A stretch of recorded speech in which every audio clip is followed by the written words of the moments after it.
Welcome everyone to this webinar.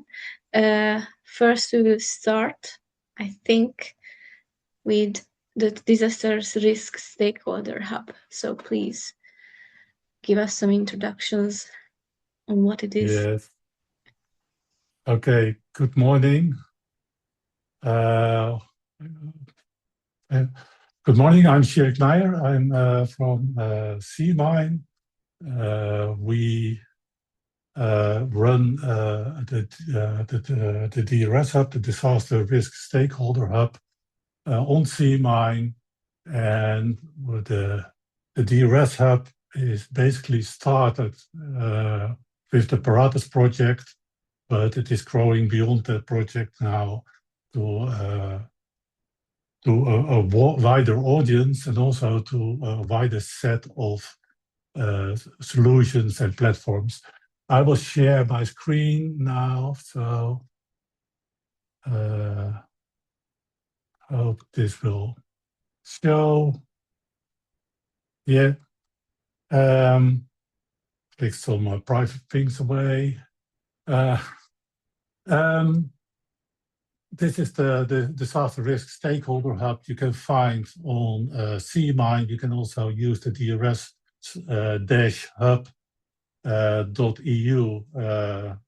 as a URL. What we do on the Disaster Risk Stakeholder Hub is we bring solutions, we bring project results, platforms, and so on together to be found by different stakeholders like research, new projects, industry. So basically that they can see what is state of the art, but also for end users so they can find possible solutions for their needs. You can see a little bit how it works. This is the landing page, and we have different, like we can go to the platforms. You can see the platforms we give access to. It's more or less a gateway, and we have a good audience, and we try to integrate as much of the Horizon Europe results, but also all the results. We run under the social resilience cluster of projects, which is a cluster of projects, about 40 projects in cluster 3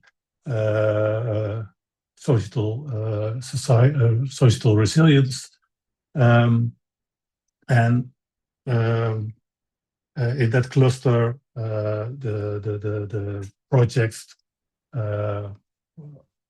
talk with each other, have joint destination effects, like also a joint policy brief to the Commission, a joint glossary of terms, so we don't really have to reinvent everything at new.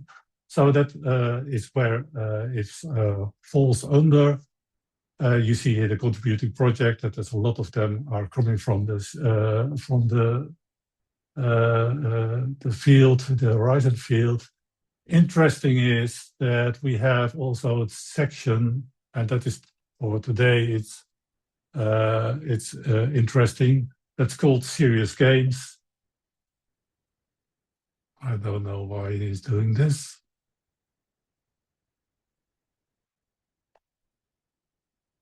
Yeah. Okay, Serious Games, where you can see a lot of games, serious games that are developed by projects, and that is also where we talk about today, of course.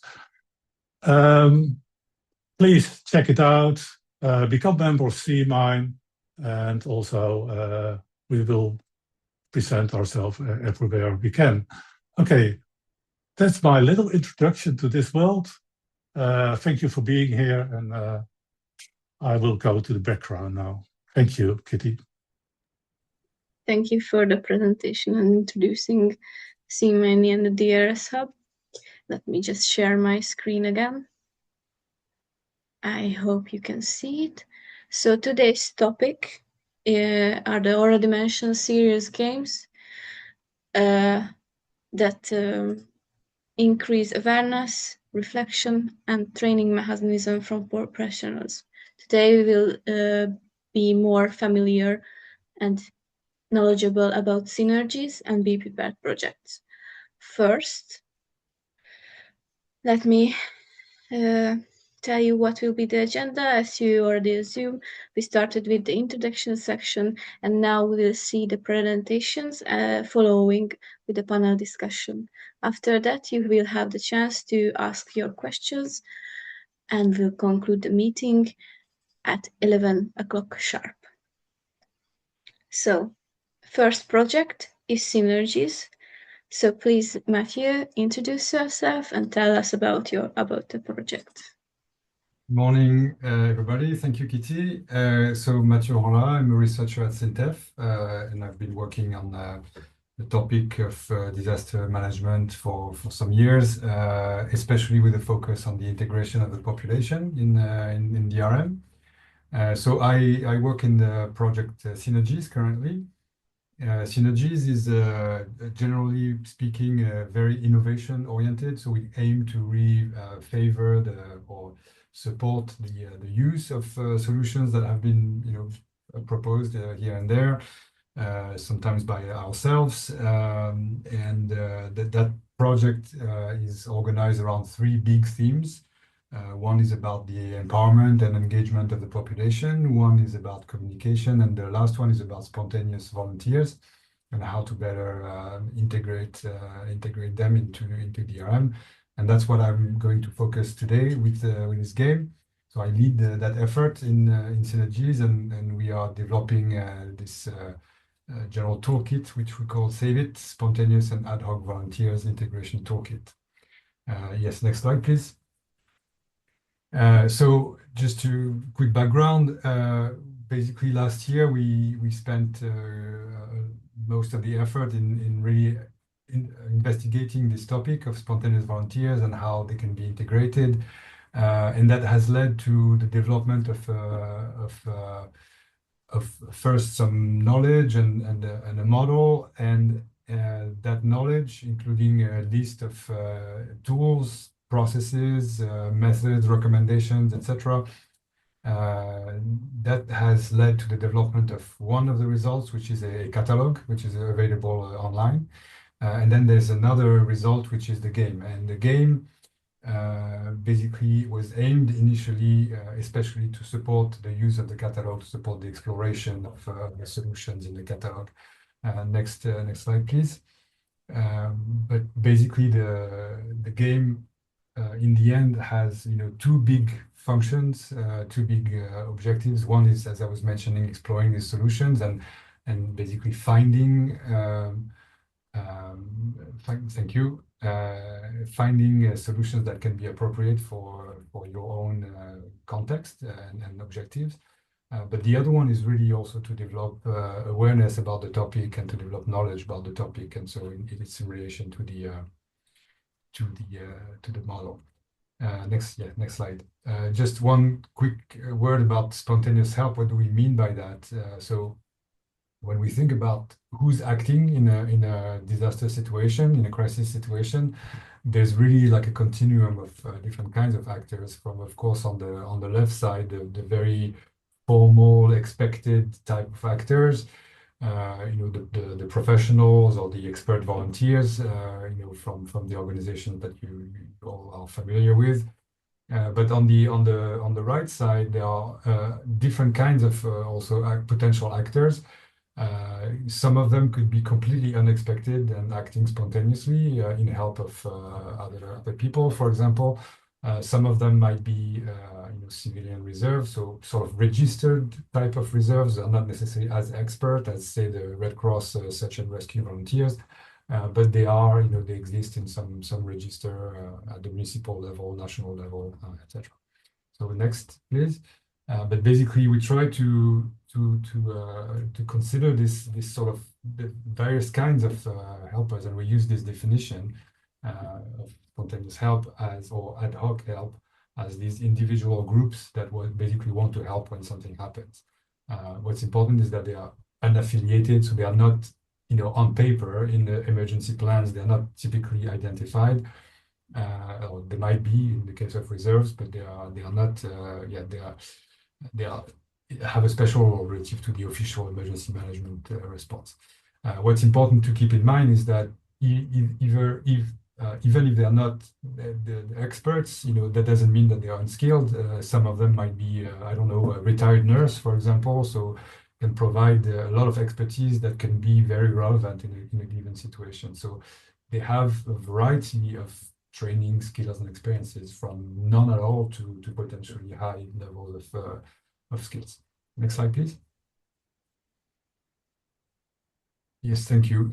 Just very quickly, that's the model. The point was to also capture on the timeline of an event, these specific moments, which are numbered from 1 to 7, that you see on the graph, which correspond to moments where different kinds of actors might be acting.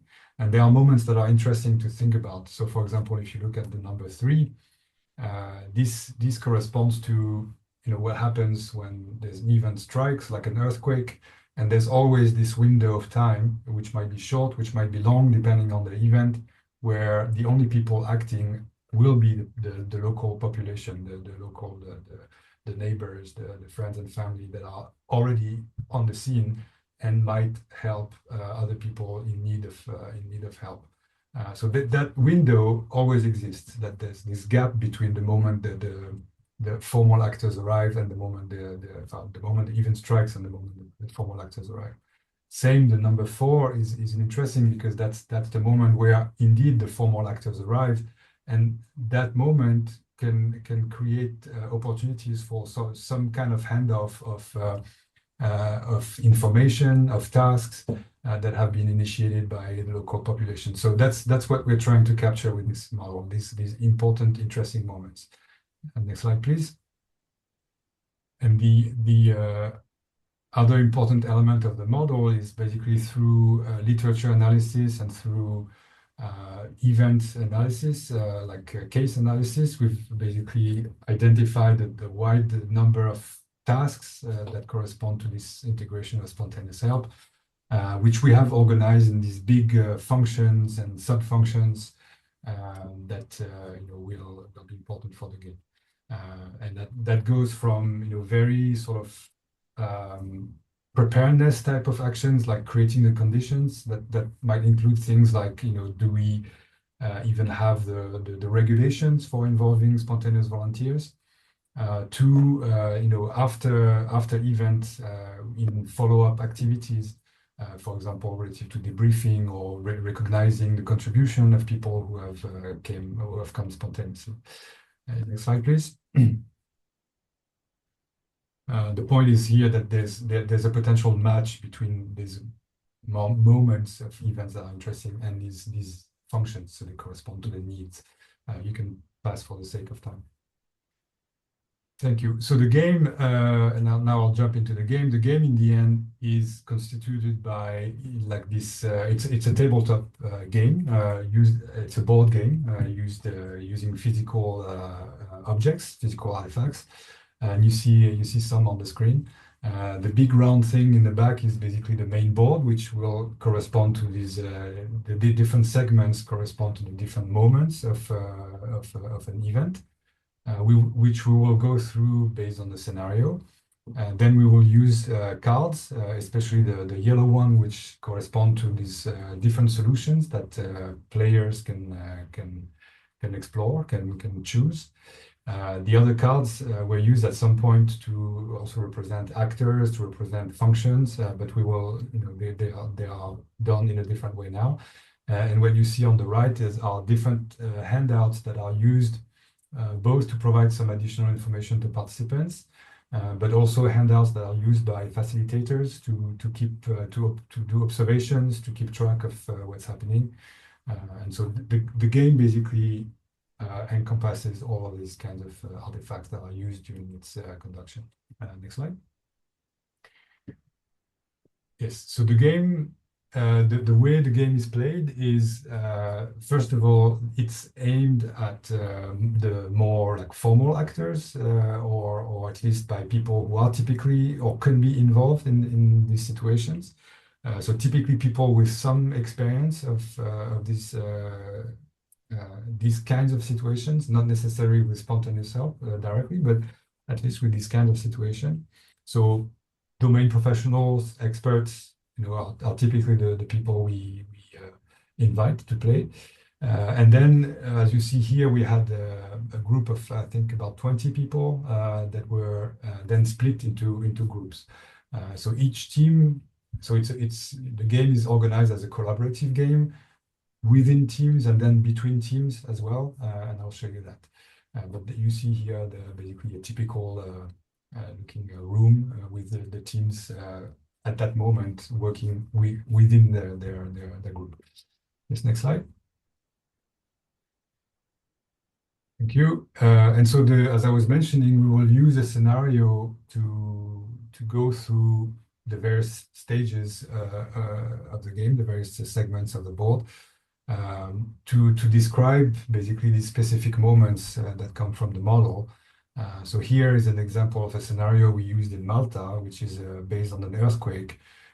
And so we were looking at that particular moment in this example of the 6 hours immediately after the impact of the earthquake.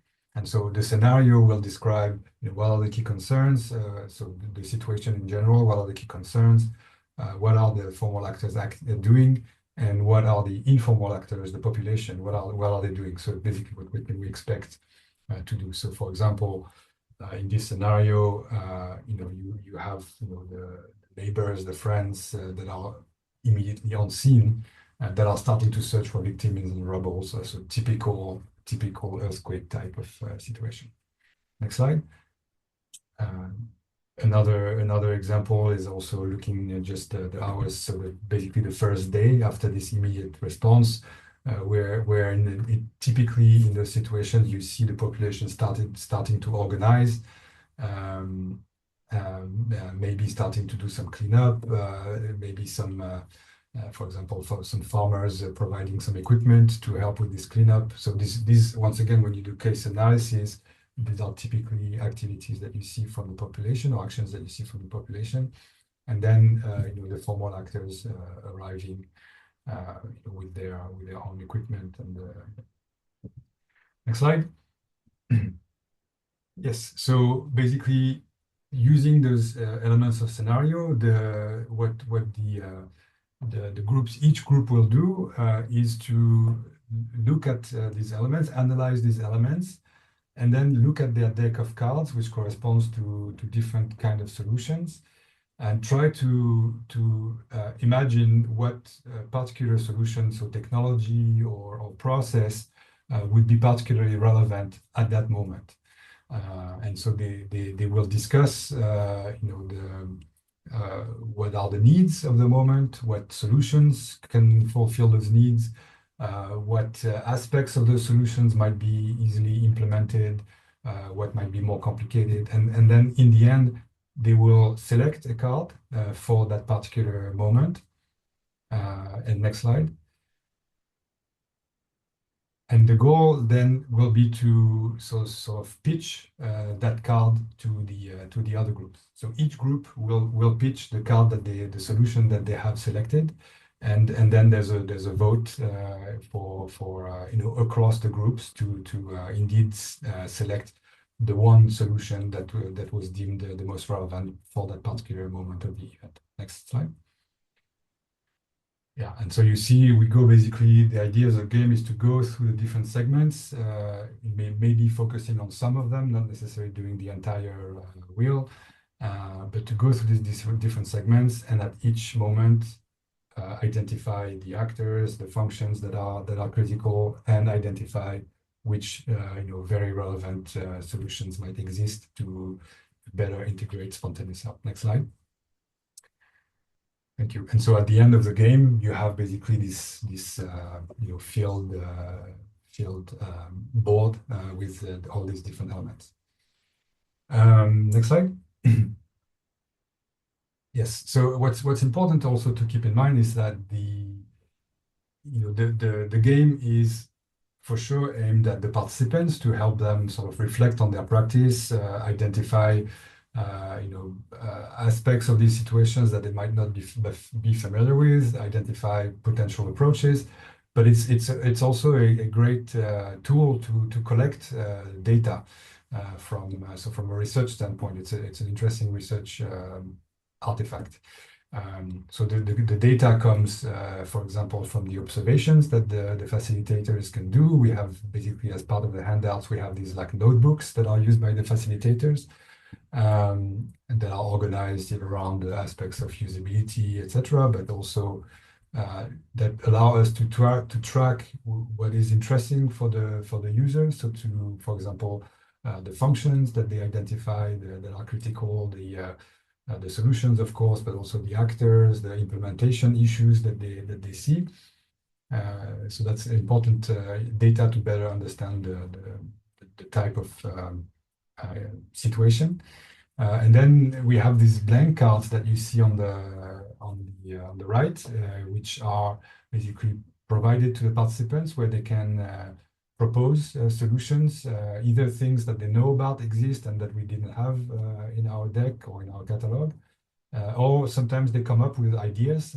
So this is quite interesting sometimes to see those kinds of suggestions. Next slide.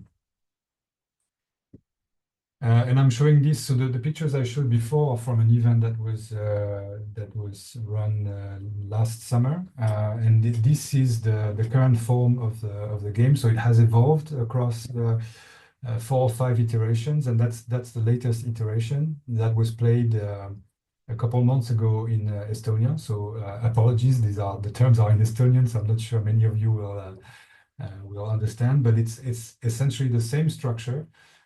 With the same general way of working, conducting the game, with the same sort of segments, but organized in a sort of organized a bit more clearly in the before, during, and after phases. And then you see elements that you see that are the white, smaller white sheets around the main board. These are what we call the player boards, and so they are used by the players to basically analyze the situation, to analyze the actors that are important at the moment, the functions that are important, to select the card, and to analyze also implementation issues. So these also become new artifacts for data collection and interesting ways to gather knowledge about these kind of situations. Next slide. And I'll finish on this. The next steps are basically we will do some final refinements in the coming weeks and months, especially around these player boards to further facilitate some of the data capture, and also to facilitate, because it's a way also to structure how the groups work. So we will make some refinements around that. We are doing some validation. We are planning some validation events in June. And importantly, so far, we have sort of facilitated the game internally. But this time, we want local people to do it. And so we will train local partners, local actors to conduct the game in June. So that will be done in La Réunion, one of the preparedness cases, and in Rotterdam, another preparedness case. So there will be an important sort of handoff of capacity to facilitate and conduct the game.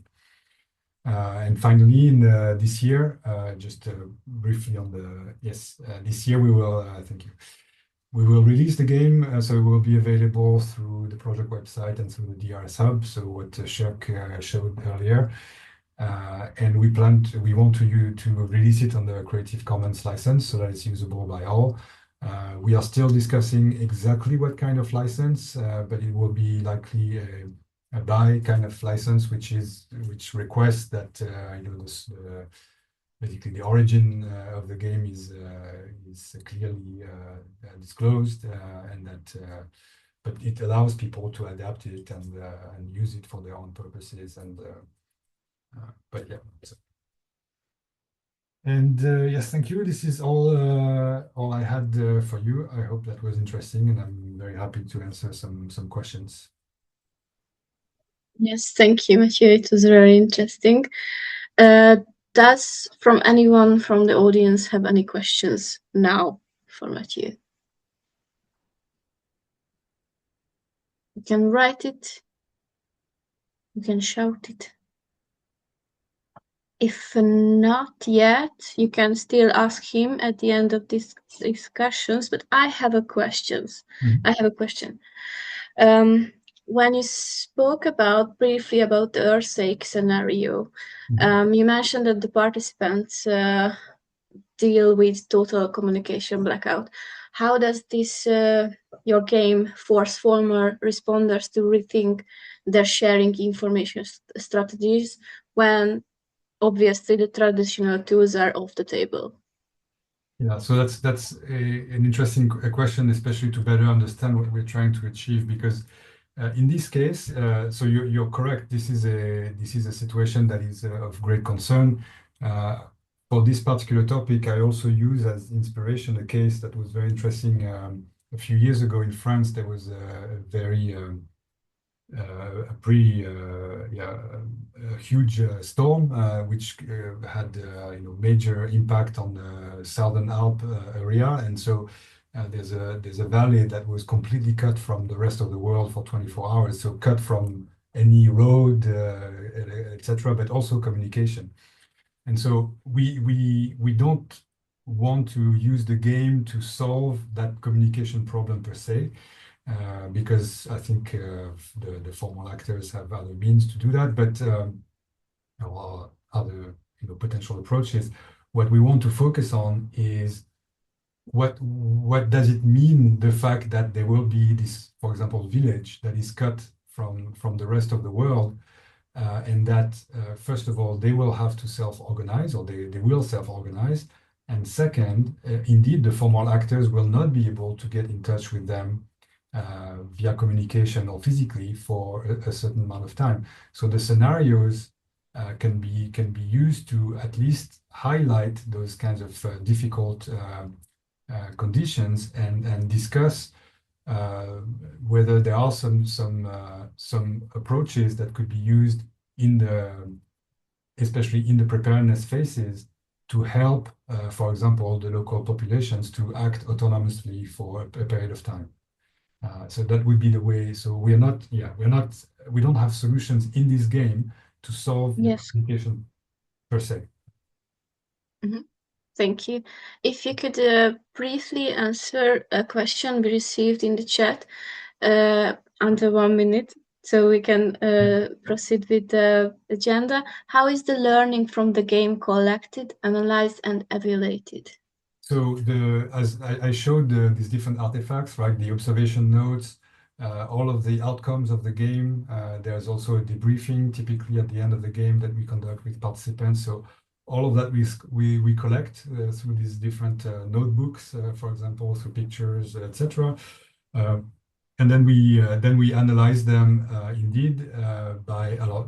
We're not talking about very like detailed high statistical analysis, because we're talking about each time like 12 participants, so these are fairly small numbers, but we see potential patterns across responses, and we evaluate them, especially as part of the debrief. We ask questions around usability, usefulness, but also questions around potential transferability. So and also questions around the model and what made sense to them, because we use, for example, those functions a lot, and we want to make sure that it's understandable by the participants.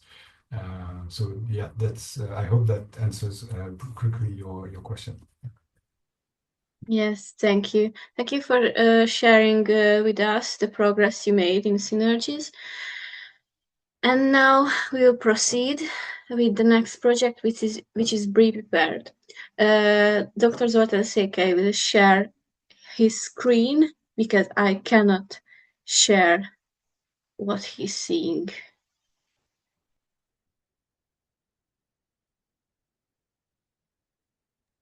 Yes, I will share it in a moment.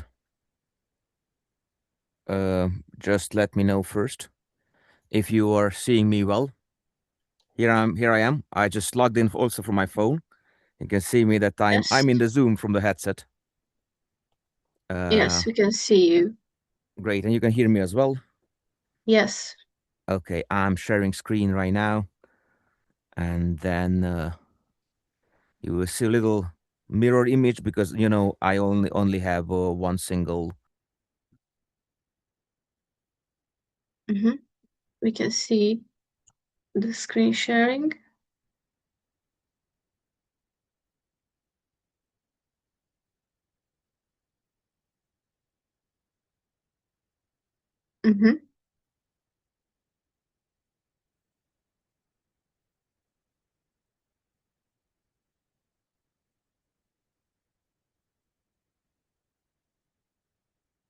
If you are speaking, we cannot hear it.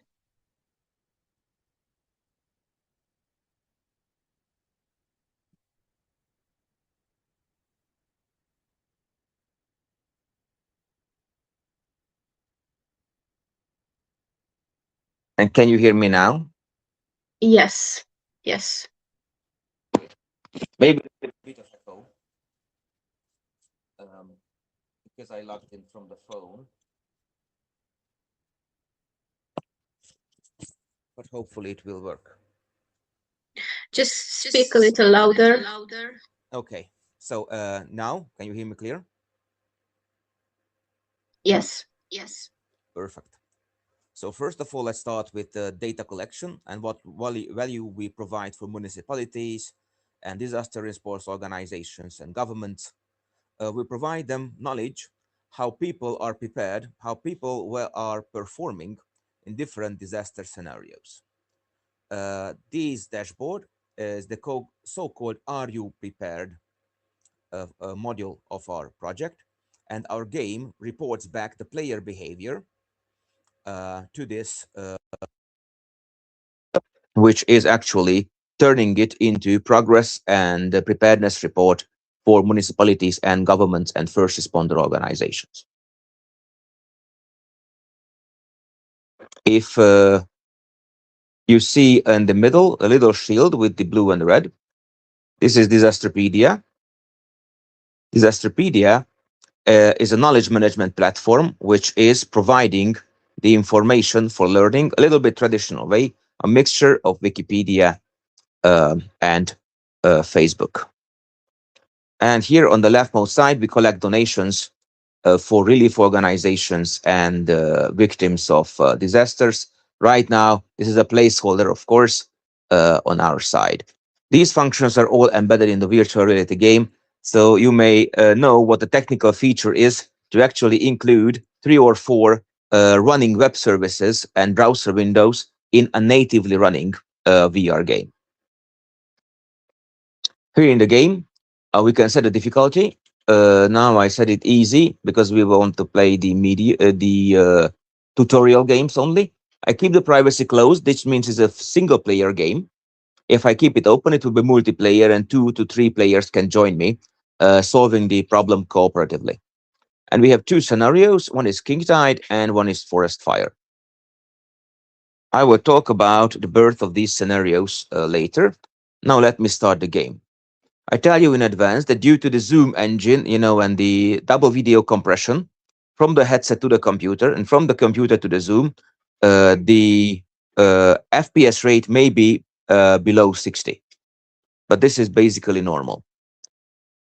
When the game starts, you find yourself at the coast of a cozy Polish little town, which is called Rovi, while you are taking a walk on the beach. But as you see, the clouds cover and the rain starts. And after a while, you will notice that actually the sea level is constantly rising. This is a so-called king tide situation. In case you won't flee and your head will get under the water, in some time you will die. But of course, as every logical creature or sentient creature, we will plan to run away this and not to kill ourselves. So first of all, I run into some higher ground, to be safer from the incoming flood. And I'm walking through the forest. This is a entirely immersive virtual reality game. I really hope that the stream is also of good quality. What I see inside the headset is actually perfect.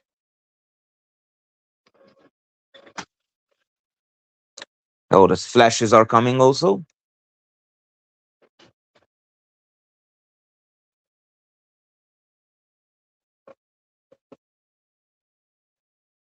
And this is the base tutorial. This tutorial job is pretty simple. You see that little balcony over there. There was a birthday party, and I have to fire that little firework in order to signal for the helicopter to pick me up. And this is a real story. I don't know if you remember 2-3 years ago when there was a actual flood in Poland, and people were rescued from rooftops with helicopters.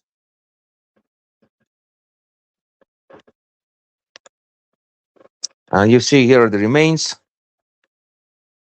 Here is the rocket. And as you can see, the water level is already rising. The flood is coming in. If I would wait for too long, this old houses, everything would be washed away. I would be drowned. So my job is to actually go and pick up a lighter, then get to the firework. This is the tutorial game to show the game's capabilities and how it works. And I just launch the firework. Of course, I can also kill myself in different various ways. Suffocating in the water, falling down, drowning. And there will be a lot of other missions later on in the game, such as helping someone with wheelchair to escape the flood as well, or to start a generator to win some more time with use of the pumps. This other scenario, now I am in Limoges, France. This is a small forest near Limoges. So all the sites, everything is real. They are recreations of real events and real sites.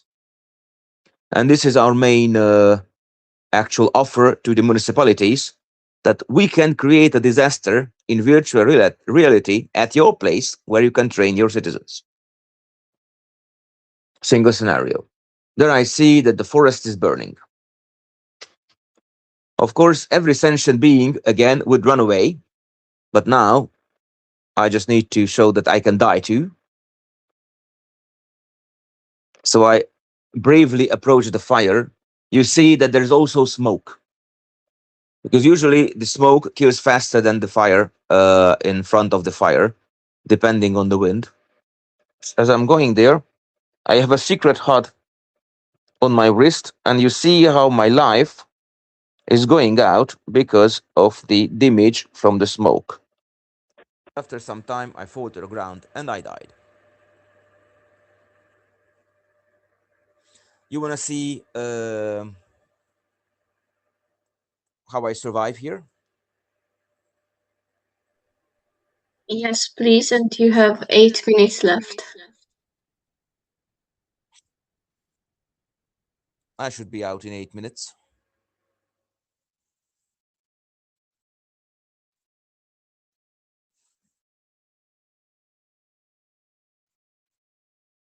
So, the same scenario.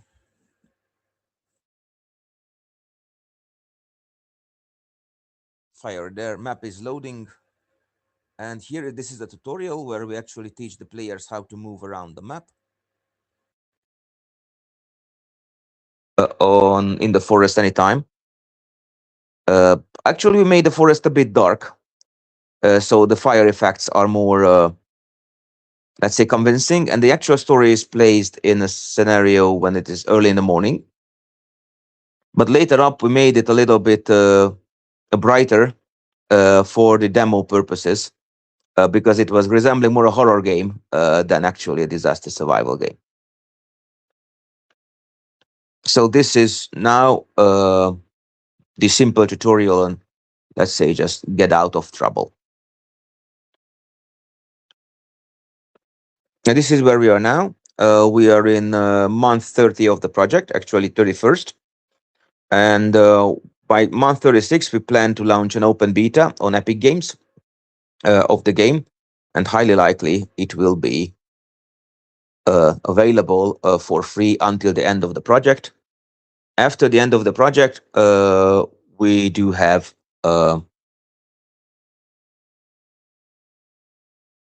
contract with Epic Games. They will publish the game, but this is another story. So that there will be no common license on those nicey things. But actually, that's more of a actual game development with financials included. In the last minutes, I would like to show you the real locations on Google Maps. That here was the flood location.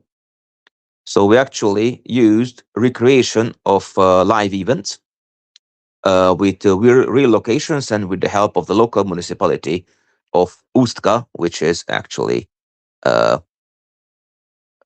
administering this region. And you see the main problem of the king tide was that also behind the city there is a water reservoir and the Lupava River in between, which actually makes this little place pretty prone to flood when heavy rains come. And we also have an escort mobile application. Now we have more than 10,000 downloads, almost actually closer to 20,000, which also an offer to municipalities where they can provide people with help and maps and mini games to teach them how to survive. I also strongly encourage you to check out this application. It is not a serious game, but I thought it has worth mentioning. Well, thank you for your attention. I stop screen sharing now.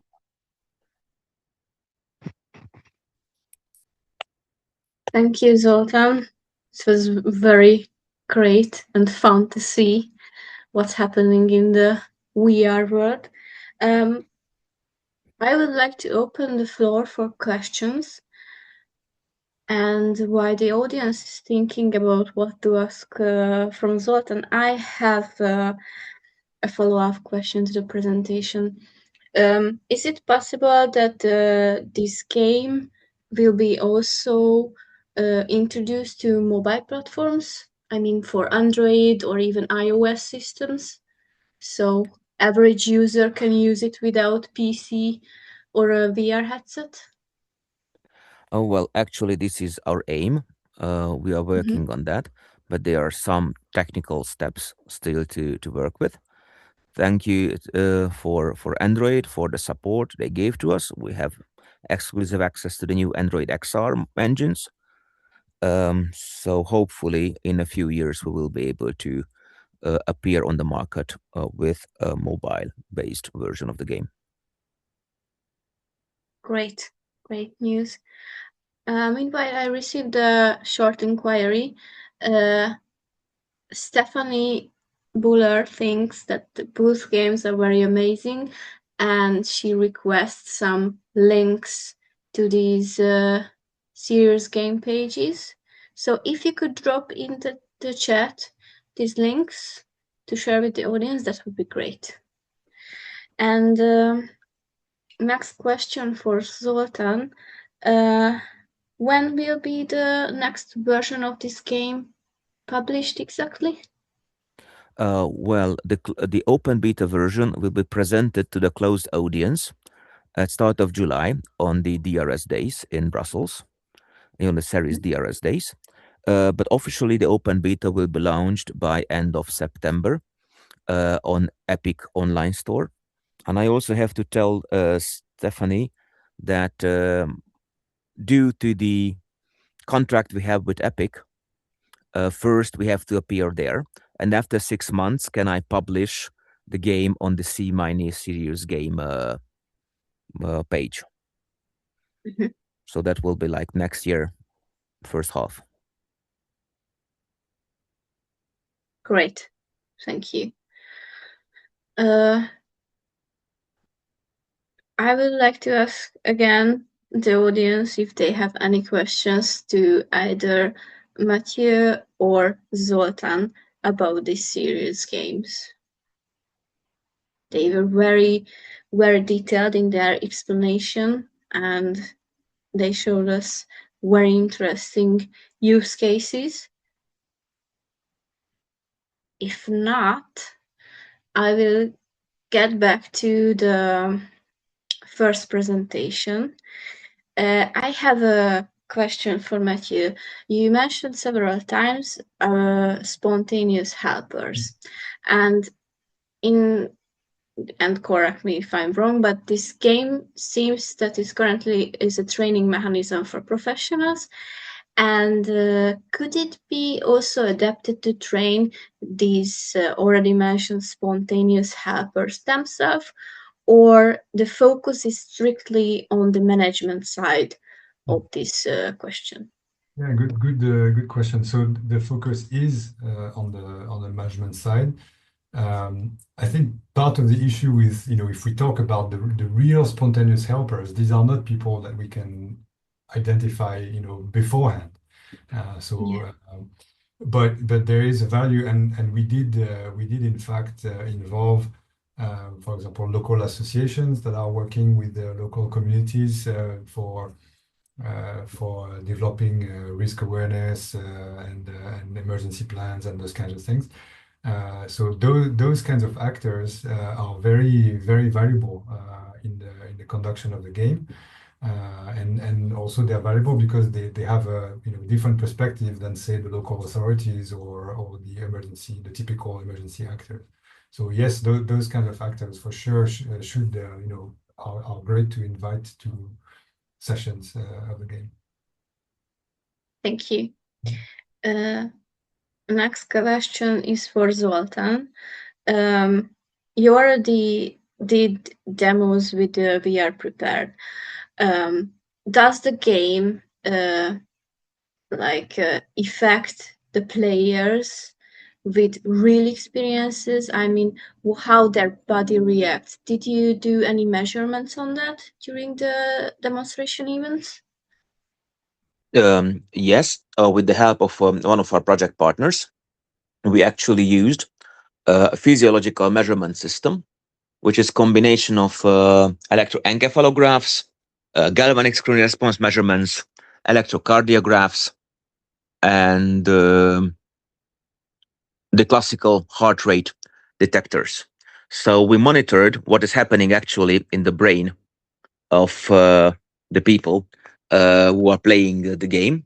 And we organized a training session where we repetitively let people play with different setups and scenarios, but to repeat several ones. And I'm happy to report that based on the first 2-3 dozen samples, actually it has a positive effect because it mitigates the stress response when the threat appears, and it eases the nervousness of the actual person playing the game. Highly likely, it will also be beneficial in case of a real effect, especially will help people cope with panic and not to freeze. At least this is our assumption based on our measurements. Later, this will be published in scientific papers. We are still working to have as many testers as possible. So far, more than 250 people tried out VR Prepared, and 15% of those people were also measured. Right now, Orsi and my colleague Dave is in Keszthely in Hungary in a climate fest with the Direction project. And hopefully several hundred people will see this as well. And next week, we are already organized a 250 people test with a school in northeastern Hungary.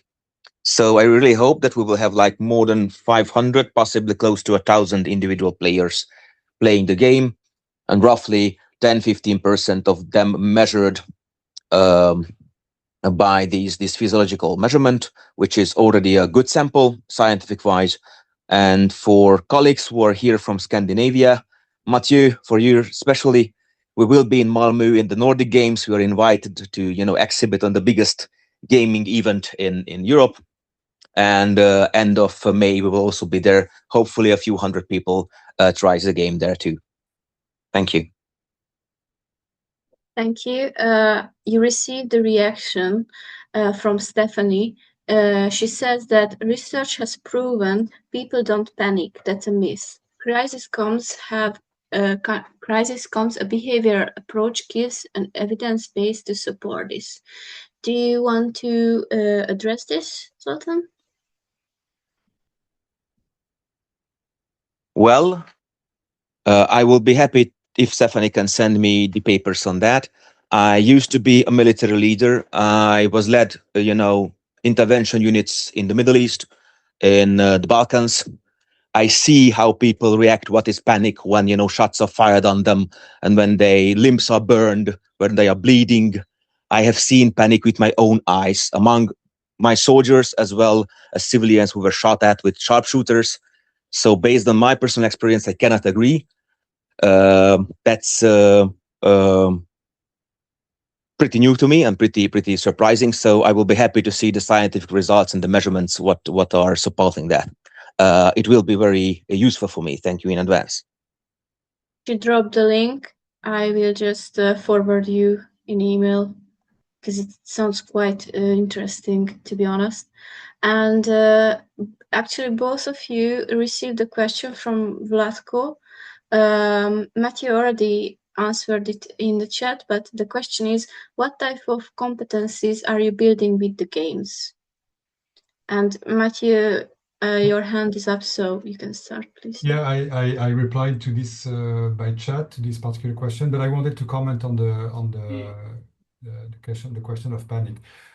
From my standpoint, so I would not be able to tell if panic exists or not. I didn't study that specifically. But what is for sure is that there are certainly a large number of people that don't panic, and actually the spontaneous help is typically examples of those people that decide to act very quickly in support of others. So I fully imagine that some people might panic and might freeze and have those kinds of reactions. But it's very observed in disaster situations that there are lots of people that might be highly stressed and but are still able to act and do things that are quite amazing in these situations. Thank you. Zoltan?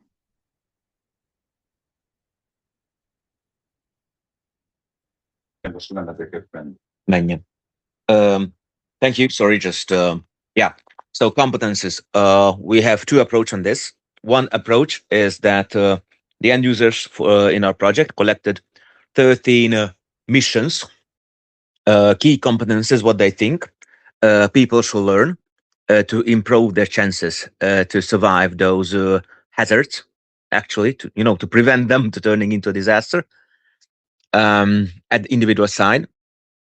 And those 30 missions will be step-by-step included in the games. For example, providing a CPR to someone is one of them, or the shock panic attack, how to handle people under shock panic attack is another one. So that's also supports that. Well, basically, the Red Cross is also providing materials on this, and for them, that's a daily living problem for them. And also very basic things like shutting off electricity, closing a gas valve, very basic survival things are part of this competence building. And the other part of the competence building is actually what we discussed before, to give a chance to people to meet those effects, at least in virtual reality, in a safe environment, to a little bit provide them a so-called psychological inoculation, so they will be less likely get under shock or to panic in case of a similar disaster. These are the main approaches in where we plan to make an impact. Thank you. Thank you. I hope this answers the questions. We have 2 minutes left from this event. Does anyone have any questions left? Both serious games has very real potential, and they are very interesting as a fun tool and as a serious toolkit for professionals. I see no questions arriving, so I would like to thank the presenters for showing us their products and their serious help for towards the society and to relieve professionals in disaster situations.